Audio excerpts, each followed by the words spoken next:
말라 하시니라. 아멘.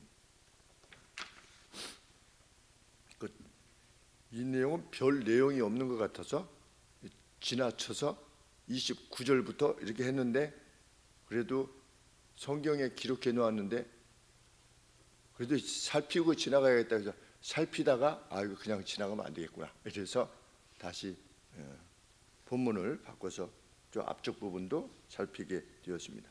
이 내용은 마가복음에만 기록되어 있는 내용입니다. 굉장히 단순해 보입니다. 일단 어디에서 일어난 일이냐? 베세다의 이름에 베세다라고 하는 마을에서 이루어졌는데 성이라고 표현되지 않고 빌리지라고 표현합니다. 그러니까 조금 작은 어떤 그 마을, 고을 정도 되었던 지역이라 이렇게 여겨지는데, 요한복음 1장 44절에 보면 이 베세다가 베드로와 안드레와 빌립의 고향이었다. 그러니까 아주 익숙했던, 이 세 명의 제자들이 익숙했던 지방이었음을 알게 되는데 갈릴리 바다 북동쪽이었다 그랬습니다. 그러니까 아마 정확히 살피지 않았는데 이 갈릴리 바다 북동쪽이면 이쪽이니까 한 이쪽 어간에. 그런데 지역적으로는 이방의 테리토리랍니다. 그러니까 이방 사람들이 지역적으로는 이방의 경계에 있는데 그 인구의 분포에 의하면 유대인들이 많이 살았던, 이스라엘 사람들이 많이 살았던 지역이라 이렇게 일컬어지고, 그 헤롯 빌립, 이제 헤롯이라고 하는 인물들이 많이 나오는데 헤롯 대제, 헤롯 빌립, 필립이지요. 우리 필립스 할 때 그 필립인데, 헤롯 빌립이 분봉왕, 4분의 1을 차지한다고 합니다. 그 어떤 이스라엘 지역을 말하는 것인지 해서 4분의 1을 차지해서 거기다가 총독식으로 이렇게 두었는데, 이 헤롯 빌립이 이 베세다 북쪽에 큰 도시를 만들어 가지고 율리아스라고 이렇게 불렀답니다. 그런데 율리아스가 누구냐면 우리 황제 중에 아우구스투스 황제, 로마의 황제, 그 아우구스투스 황제의 딸이랍니다. 율리아스가. 그래서 그 도시 이름을 율리아스라 이름할 정도로, 그러니까 그 정도로 역사상에 등장하는 지역인데, 예수님과 제자들이 그곳으로 이렇게 가신 겁니다.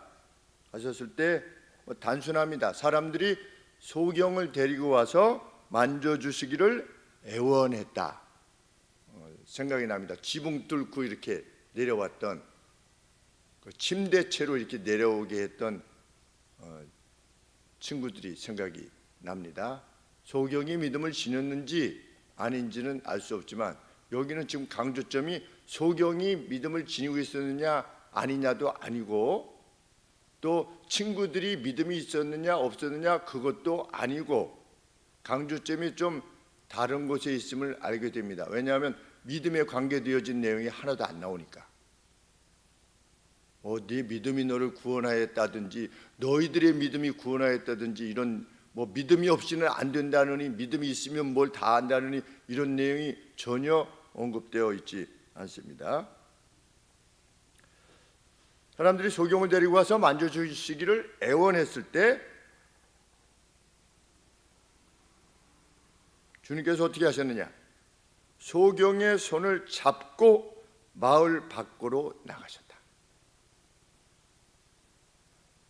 그 옷자락에 이렇게 터치만 해도 보통 이게 낫는데, 예수님이 이렇게 만져주시면 낫는다고 하는 것을 사람들이 다 알고 있었기 때문에 좀 만져주시기를 원하셨는데, 만져주시는 정도가 아니라 어떻게 했다?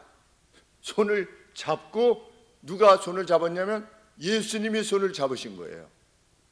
잡으시고 마을 밖으로 나가셨다. 왜 나가셨느냐? 다른 이들이 예수님께서 그를 고치시는 것을 보는 것이 유익이 없었기 때문에. 일단 큰 전제는 무엇이냐? 예수님이 메시아라는 사실이 알려지면 안 되는, 이제 점점 더 사역의 마지막 쪽 완성을 향해서 갈 때는 그것이 더 알려지면 안 되는 그러한 어떤 상황으로 더 가는 겁니다. 왜? 예수님이 이제 십자가에 가실 건데 예수님께서 우리 앞쪽에 7장 36절에 보시면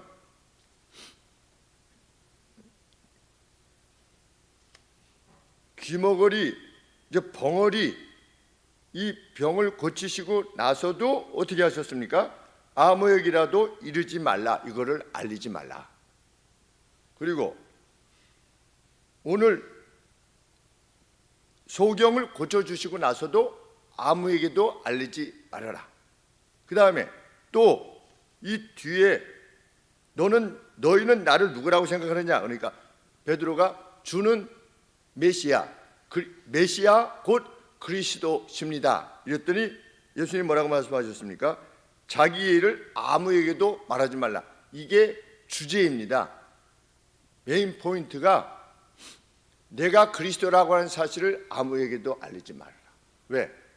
내가 지금 십자가의 길을 가고 있는데 그것이 알려지는 것이 오히려 예수님이 십자가로 나가는 길을 방해할 가능성이 더 크기 때문에 예수님께서 알리지 말라고 하시는 겁니다. 그런데 행하신 일은 다 무엇입니까? 메시아에 관계되어진 내용이었다는 겁니다. 내용 자체로는 메시아였는데 그것이 알려지기를 원치 아니하셨다. 누가? 예수님이 특별히 누구에게? 벳세다 사람에게 알려지기를 원치 아니하셨다는 겁니다.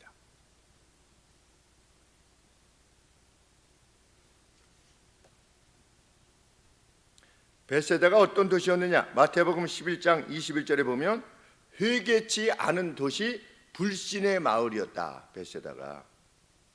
그래서 주님께서 신랄하게 비판하신 마을이었습니다. 그래서 소경이 치료를 받았다는 증언이 별 가치가 없는 마을이었기에 예수님께서 어떻게 하시는 겁니까? 손을 붙잡고 이렇게 밖으로 나가게 하신 겁니다. 그런데 이 소경된 사람의 마을이 아니었어요. 왜냐하면 이 뒤쪽에 보시면 26절에 예수께서 그 사람을 어디로 보내셨다? 집으로, 그의 집으로 보내셨어요. 집으로 보내시면서 뭐라고 하시냐면 마을로 들어가지 말아라 이렇게 말씀하신 겁니다. 그러니까 동방박사에게 하나님께서 지시하시기를 너 헤롯에게 다시 가지 말고 그냥 가라 하시지 않았습니까? 그것처럼 이 소경된 사람이 자기 마을이 아닌 겁니다. 벳세다라고 하는 마을이. 그러니까 바깥쪽에서 자기의 홈타운에서 벳세다에 예수님이 계시다는 소식을 듣고 와서 고침을 받으려고 했는데 예수님이 벳세다에서 그의 손을 이끌어가지고 밖으로 나오신 겁니다. 그리고 나서 무엇을 하셨느냐?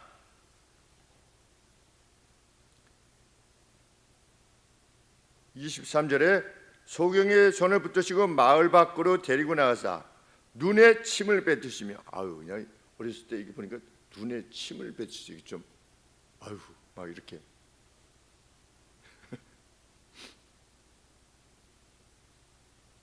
그에게 안수하시고, 그러니까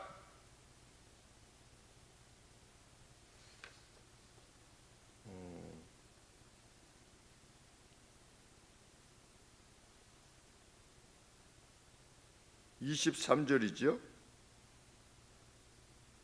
Spitting on his eyes, 눈에 뱉기는 뱉으셨나 봐요.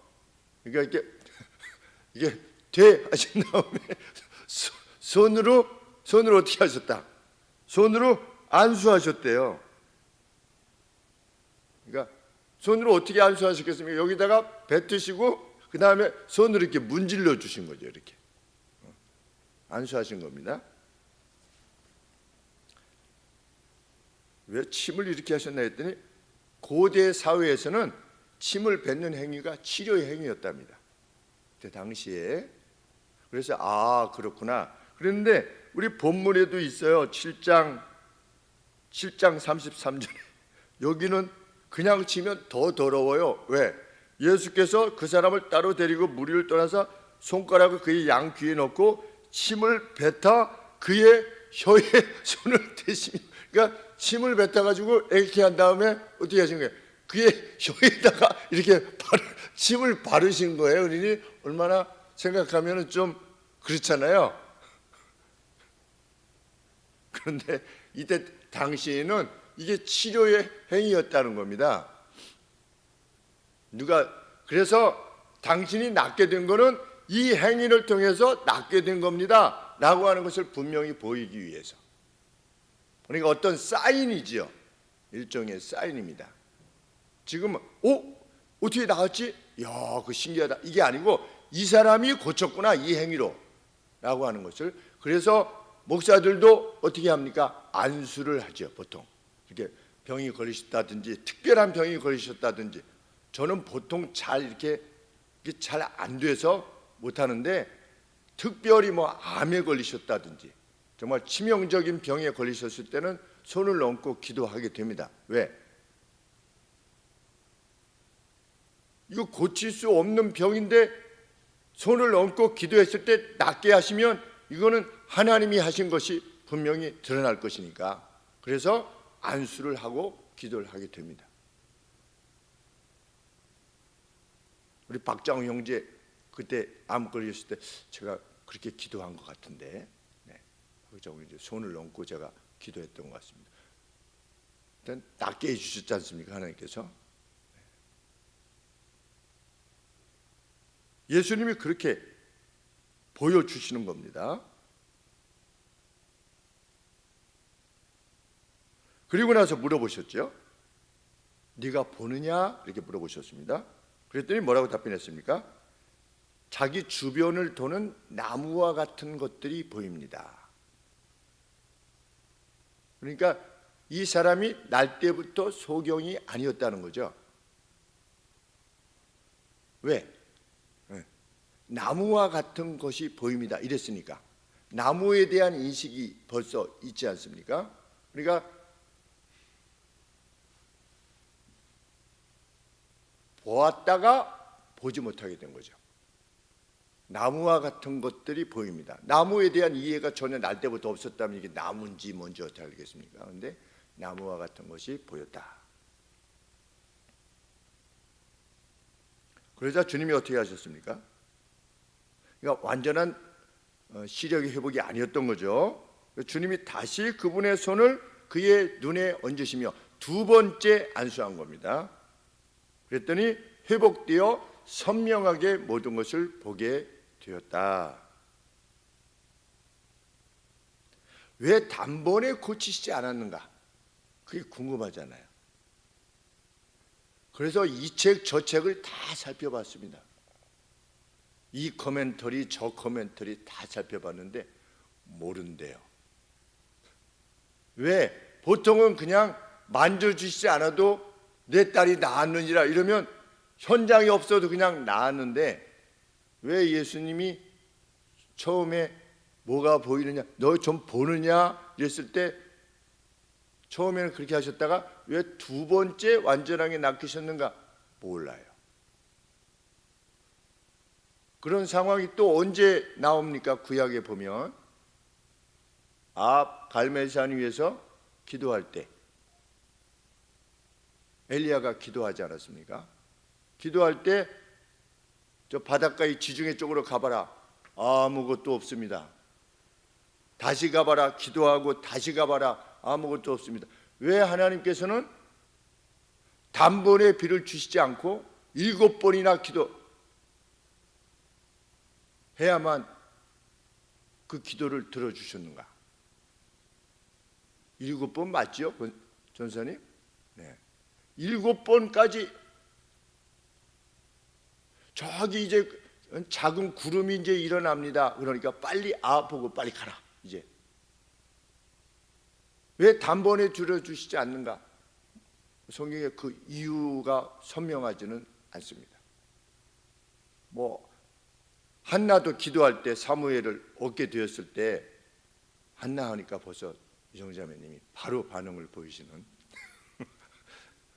왜 그냥 처음 기도할 때 그냥 단번에 주시지 않고 왜 그냥 술 취한 것처럼 그렇게 시성한처럼 사람처럼 그렇게 막 슬픔으로 기도해야만 하나님이 들어주시는가? 뭐 정확하게는 알 수 없지만 그냥 한번 했는데 기도했는데 들어주셨어요. 가령 그냥 일반적으로 기도할 때는 기도할 때 들어주셨어요. 이것이 하나님으로부터 왔는지 안 왔는지 잘 모르죠. 근데 왜 주님이 이렇게 하셨는가? 몰라요. 모르는데 이렇게 생각은 해보시는 것 같습니다. 그 소경됨이 오래된 것이라고 하는 표현이 아니겠는가? 그것을 표현해 주는, 예수님이 능력이 오래된 소경은 2번 해야 하지 않느냐? 이것이 아니라 이 소경이 점차적으로 이러한, 그러니까 생생한 증언인 거죠. 점차적으로 이러한 과정을 겪어서 완전히 보게 되었다라고 하는 것을 드러내기 위해서 이 내용을 마가가 기술한 것이 아니겠는가? 그냥 예수님이 고쳐주셨다 그러면 되잖아요. 뭐 첫 번째는 이랬는데 2번째 뭐 고쳐주셨다 이렇게 궁금하게끔 만들어가지고 그렇게 하지 않고 그냥 그래서 예수님이 낫게 해주셨다 그러면 더 편하잖아요. 궁금증을 갖지도 않고. 그런데 이것을 굳이 기술한 것은 무엇이냐? 그만큼 생생한 증언이라고 하는 것이 이제 주석가들의 어떤 평가의 내용입니다. 우리가 살펴보아야 될 내용 중에 하나.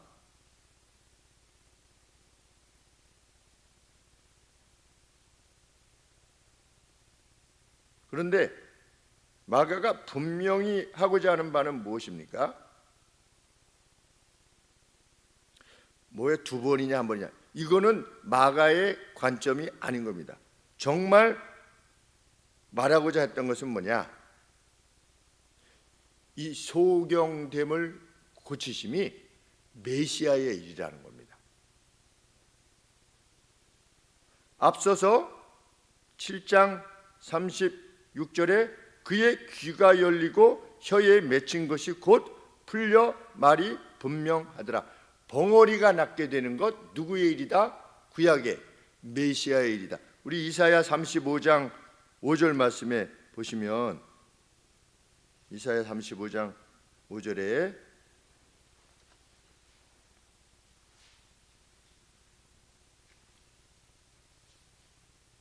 구약 성경 1006쪽입니다. 제가 가진 성경으로는 35장 5절에 그때 소경의 눈이 밝을 것이며 귀머거리의 귀가 열릴 것이다. 누가? 메시아의 도래에 의해서. 그때 저는 자는 사슴같이 뛸 것이며 벙어리의 혀는 노래하리니 이는 광야에서 물이 솟겠고 사막에서 시내가 흐를 것입니다.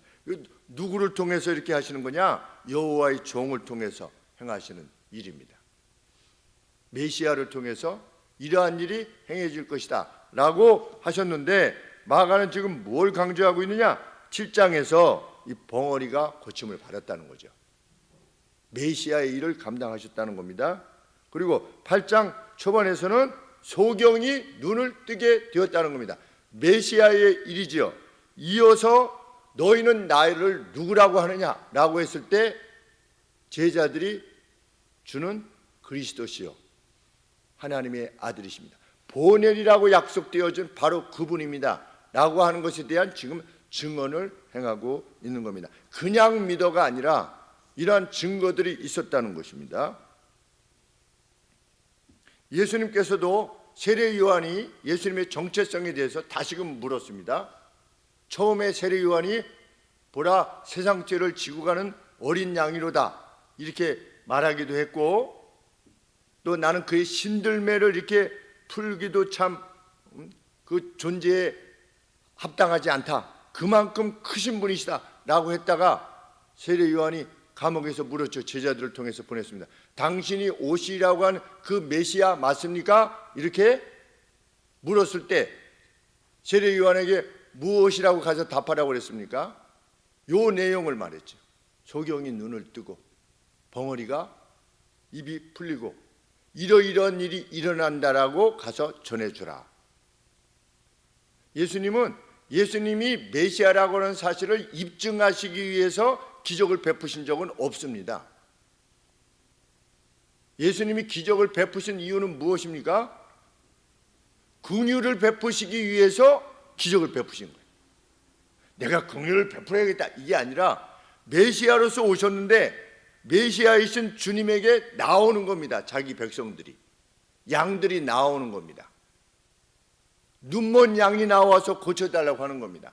지금 예수님은 메시아로 십자가의 일을 향하여 가고 계시는데 사람들이 예수님에게 나와가지고 저 이렇게 고쳐주세요, 여기 고쳐주세요, 고쳐주세요 그러면 예수님은 긍휼의 메시아라, 고치시는 메시아라 그들을 일일이 다 고치신 겁니다.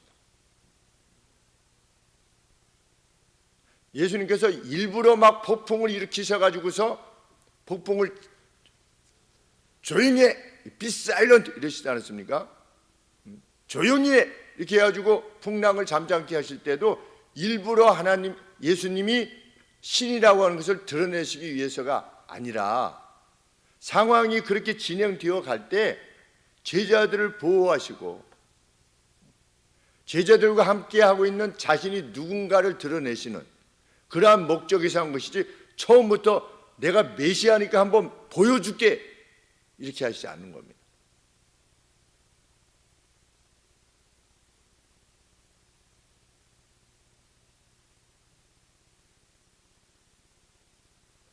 그래서 이번에 우리 교회가 어떤 교회라고 하는 것을 뭐 이렇게 막 하려고 하지 않는 겁니다. 우리 교회는 뭐 교화에 있어서 뭐 어떤 교회요 이런 거를 교회에다가 이렇게 밖에다가 위세를 떨려고 하거나 우리 교회가 뭐 신뢰할 만한 교회라고 하는 것을 어떤 다른 이유를 들어서 설명하거나 광고하려고 하지 않는 것입니다.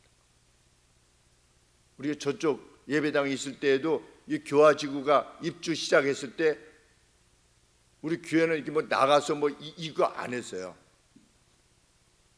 저 석구 초등학교 같은 데 앞에, 그리고 이제 사람들 중심상가에 사람들이 그때 처음에 막 입주하고 이럴 때 많이 사람들이 있었는데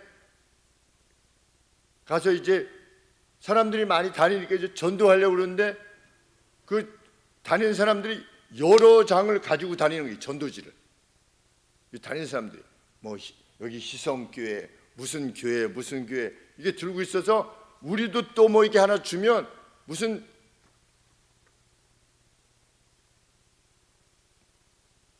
교회 마치 무슨 상업하시는 분들이 무슨 개점했을 때 뭐 이렇게 막 나눠주는 거 있잖아요. 그 느낌이 그래서 우리 그렇게 안 하고 어떻게 했냐면 그냥 이왕진 성도님하고 각 아파트마다 15층보다 15층에서 올라가가지고 교회 주보를 이렇게 주보를 전하는 것이 저희들이 행하는 전부였습니다. 우리가 뭐 이렇다 저렇다 이렇게 하지 않으려고 했습니다. 예수님도 내가 메시아야 막 이렇게, 메시아가 지닌 능력이 뭔 줄 알아? 우리 교회가 뛰어난 교회라고 하는 것이 우리 교회가 가지고 있는 가능성이 무엇인지 한번 보여줄까? 이런 식으로 복음이 전달되지 않았다는 겁니다. 그럼 왜 예수님이 능력을 발하셨느냐? 긍휼을 베푸시기 위해서. 그래서 마지막 한순간까지도 고치시고 영과 육을 고치신 겁니다. 그분이 우리 메시아다. 우리의 메시아는 누구냐? 마지막 순간까지 고치시기를 원하셨던, 십자가상의 강도를 구원하시기를 원하셨던,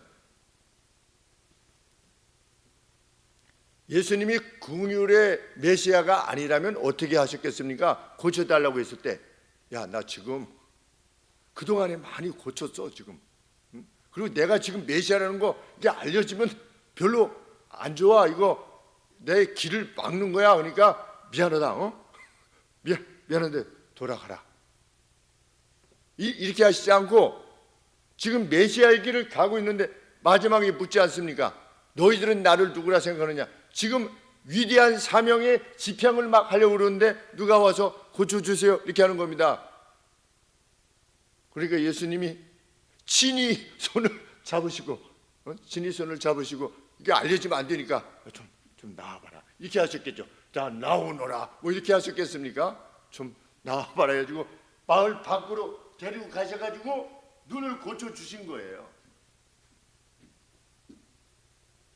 예수님이 가실 때 어린아이들이 막 나와가지고서 이렇게 하니까 제자들이 가! 지금 예수님이 지금 무슨 일을 하시는데 가! 이랬을 때도 예수님이 어떻게 하셨습니까? 어린아이들이 내게로 오는 것을 막지 말아라. 왜? 긍휼의 메시아시니까. 지금 마지막 이제 순간 가시는데 지금 십자가에 달려 돌아가셔야 되는데 뭐 누가 낫고 안 낫고가 그건 무슨 큰 문제겠습니까? 그런데 예수님은 그 마지막 순간까지 고치시고 가신 겁니다. 그분이 우리의 신이시다. 그분이 우리의 메시아시다. 얼마나 마음에 위로가 되고 힘이 되는지 알 수 없습니다. 예수님께 나오는 자는 누구라도 그 긍휼하심을 입는 그런 메시아다. 우리 주님은 너희들은 머리카락 하나까지도 세임바 되었다 하시는 말씀이 그 말씀이죠. 우리 각각에 관심하고 계시는 예수님은 군중을 상대하지 않으셨다는 거예요. 군중을 상대하지 않았습니다. 예수님은 한 영혼 개인을 상대하셨습니다. 그만큼 우리를 아신다는 거죠.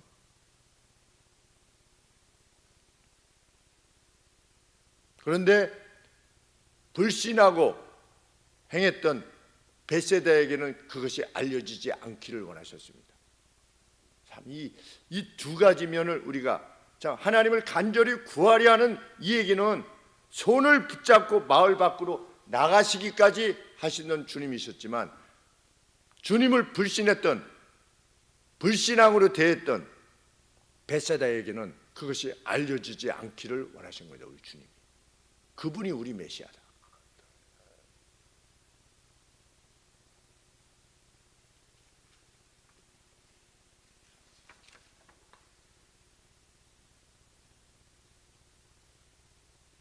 수르보니게 여인이 생각나지요. 구원의 서정이 나는 내가 온 거는 1차적으로 이스라엘에 잃어버린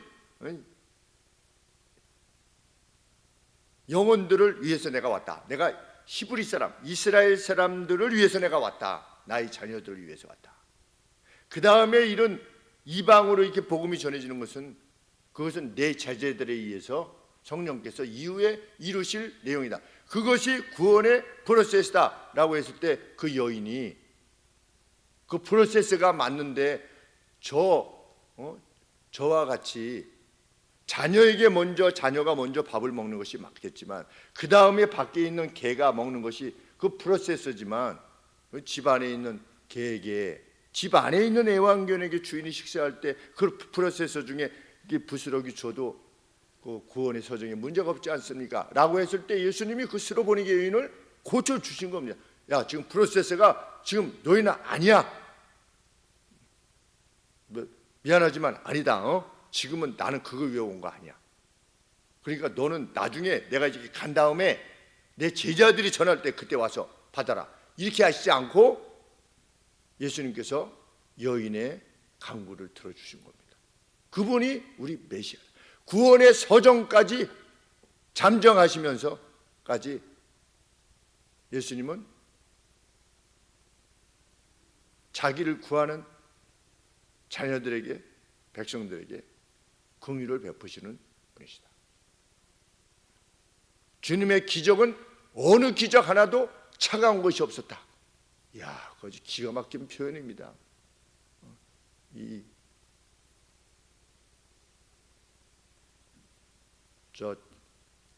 제가 늘 말씀드리지만 바이블 헙이라고 하는 바이블 허브라고 하는 그 웹사이트가 이렇게 있는데 거기 들어가시면 이 내용들도 다 나와요. 그런데 이거 이제 준비하다가 이것을 거기서 읽었는지 아니면 제가 미국에서 사온 책들 가운데 읽었는지 명확하지가 않은데 이 표현 주님의 기적은 어느 기적 하나도 차가운 것이 없었다. 다 긍휼을 베푸시기 위한 기적이었다.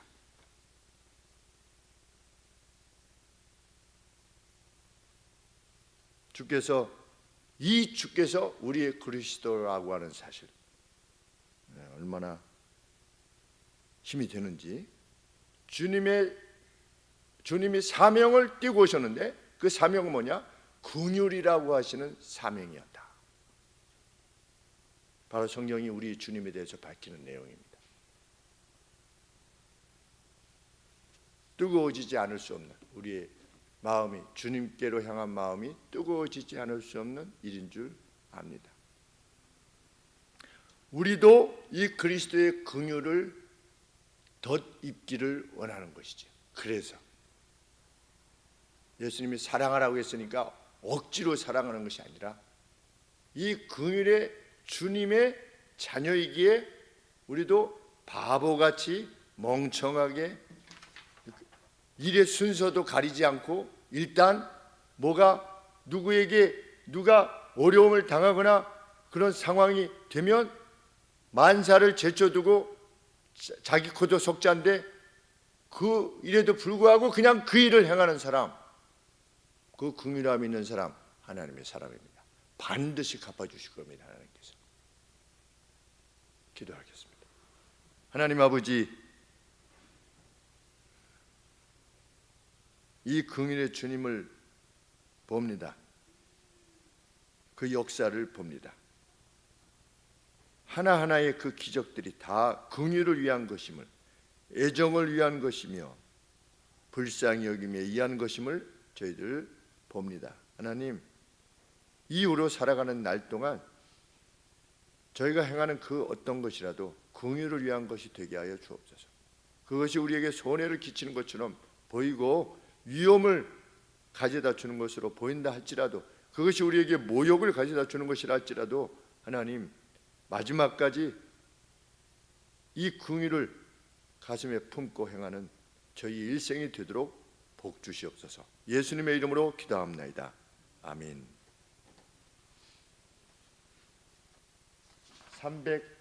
367장 찬양하겠습니다.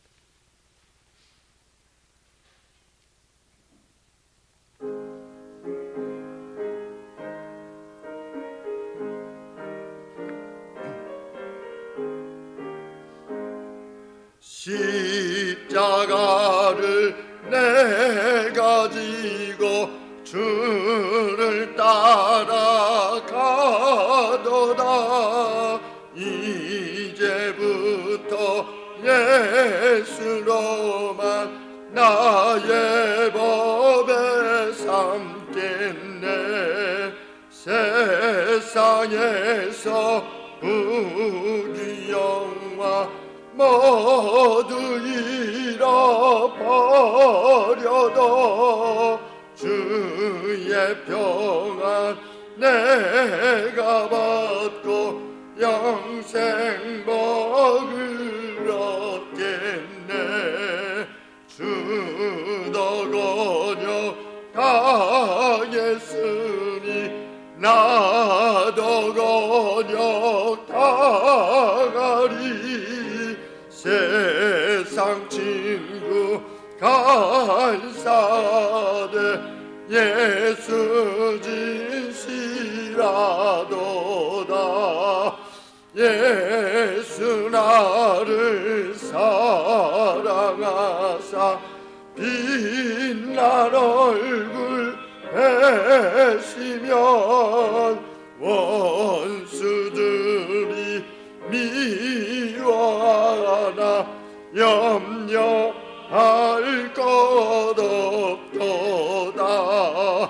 내가 핍박당할 때에 주의 품에 안기고 세상 고쳐 당할수록 많은 위로받겠네. 주가 주신 기쁨에 기뻐할 것 무엇냐. 주가 나를 사랑하니 기뻐할 것 무니.